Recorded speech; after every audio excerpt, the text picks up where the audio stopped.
Hi guys, good day. Welcome to today on PrincessAnuTv.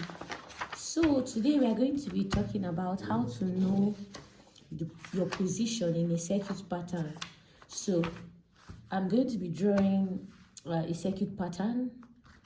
Let's use runway 36 and 18.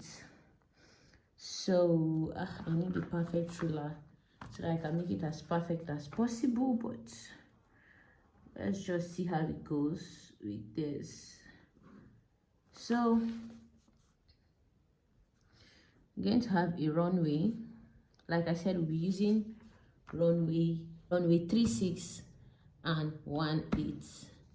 So that's the circuit pattern we're going to be using, and I'm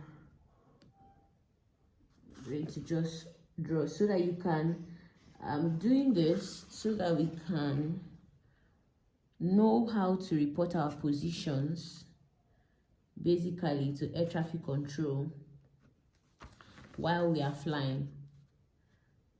So it can be a left hand circuit pattern or a right hand circuit pattern, or we can even do it let me do something very familiar, like if it's Zaria, for instance. This is going to be 05 and 23. So I think let's just use 05 and 23, though you know for 05 and 23 it's going to be just a little bit like slant, just a little bit slant like this. But this one that I drew just looks like a 18 and 36, because it's completely like, you know, the 360 degrees. We know this is 360, we know this is 180, you know, like that. You know, this is 90, this is 270. So if it was going to be a 2-3, and it's going to be somewhere like this, 05 and 2-3.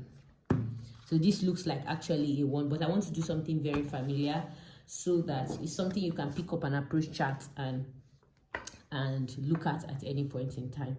So we're going to be using this as a circuit pattern, and I'm going to be telling you each point where you are when you take off.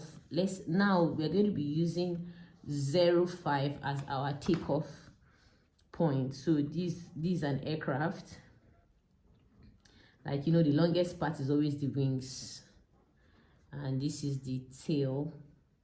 So we're going to be using this. This is PrincessAnuTv, and on this channel we talk about aviation, motivation and adventure. And as we are coming to the end of the year, I just thought we should go back to the basics, that is learning, like as student pilots, as pilots, aviators and all, to know how to report our position to air traffic control, so that it's easy when they ask us report position or where are you, or that kind of stuff. Actually, they don't use where are you in ATC. They call you and be like, let's use our call sign. I always use the call sign for this channel as 5 November Papa Alpha Tango. So ATC is going to be like 5 November Papa Alpha Tango, report position.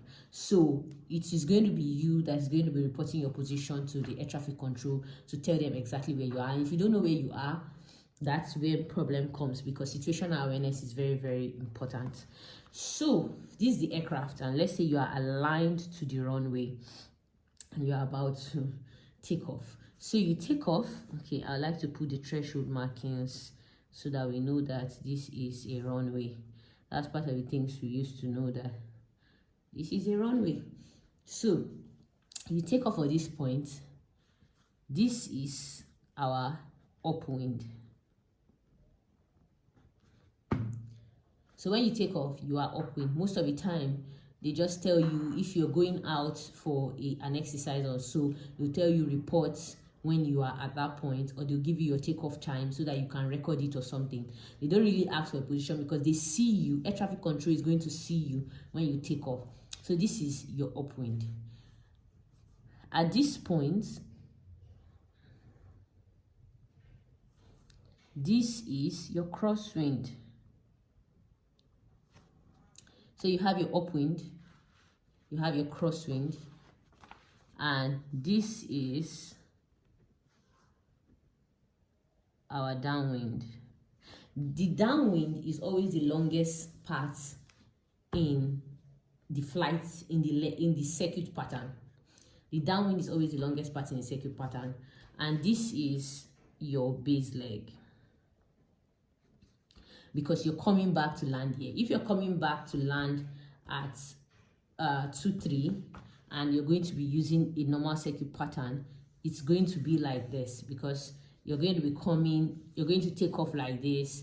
You go upwind here, you go crosswind here, base leg, and you go crosswind, you go downwind, you go base leg, and you come in final. But because we are taking off 0.5, so we are using this as our pattern. So here is going to be your final. Now, at this point, let's assume you're here or you're here. These things have significance because you're not the only person that is going to be in the circuit pattern. For example, if you have 2 or 3 persons in the circuit pattern, it's important for you to report certain points.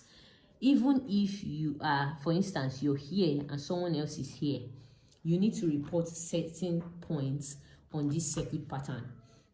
So for instance, 2 people are coming to land, and you are here, and the other guy is turning base leg and here. So this person is going to report to air traffic control. Let's say aircraft A is going to report to air traffic control that I am short finals. Short finals. Why this person is going to report either turning base leg to final. That's what this person is going to say, because at this point in time he was already turning base leg going to final. Or this person is going to say long finals. So for instance, 5 November Papa Alpha Tango, report position, short finals 05. It is, you don't need much grammar. That is exactly what you're going to say, and they are going to clear you. If there is no aircraft on the runway, they're going to clear you. Clear to land 05, wind is blah blah blah blah blah, exercise caution if there is rain on the runway or whatever. If you're here, they say long finals, continue, call. They can tell you call 5 miles or call 10 miles or call whatever. They always tell you, if you say your long final, someone is about to land, they always tell you maybe sometimes to call 4 miles, so, or 5 miles, whatever. If you are here, most of the time, crosswind, there are a lot of things going on from upwind, coming crosswind to downwind. If you're here, you can, it's same thing, late downwind.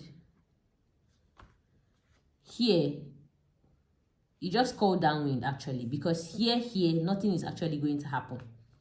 But here, late downwind, they can now tell you to extend your downwind, depending on how many people they have in the circuit. They can tell you to extend your downwind before you turn base. So you're now going to extend your downwind. Supposed to use this as a broken line. And turn. You're not going to have a long final. So whichever way, anywhere they are calling you from this point is long final. They can tell you extend downwind, call establish long final. You do that, you call establish long final. This thing helps you to know your positions in the circuit pattern. It helps you to avoid another aircraft at the back of you being cleared before you. And it helps to avoid confusion, especially in places where they don't have radar, they cannot see you, and radar is not, actually I say they cannot see you. In fact, even places where they can see you, sometimes people cause confusion because somebody is actually long final and the person is reporting short final just because the person wants to land first. But they cannot clear you to land if somebody is in front of you. Obviously, the aircraft in front of you has priority, and that's why you see sometimes they will tell you if somebody has reported that person is short final, and you know you are ahead of. But sometimes they can even tell you to do a go around, and maybe penalize the person for lying, or they can tell you to do an orbit to the left or to the right. So if, for instance, somebody is just here about to land and you are just here, they can tell you to do an orbit to the left to give this person some level of clearance. So these are patterns that student pilots you should know while you are flying. It's very, very important. It's going to help you so much. So just like I said, if we are using 2-3, it's going to be a different pattern. We are using the standard circuit pattern. So if we are using 2-3, it's going to be like this, like this. So the aircraft is taking off like this, and so you have your upwind, you have your crosswind, you have your downwind, you have your base leg, you have your final. That is how it's going to be for a different pattern. I hope you've learned something. We are going back to the basics. We are going to be doing more of technical stuffs and discussing all these things to help us refresh our memory. I hope this helps. If you've not subscribed, do well to subscribe. Till I see you next time on this same channel. Keep watching PrincessAnuTv. Bye, guys.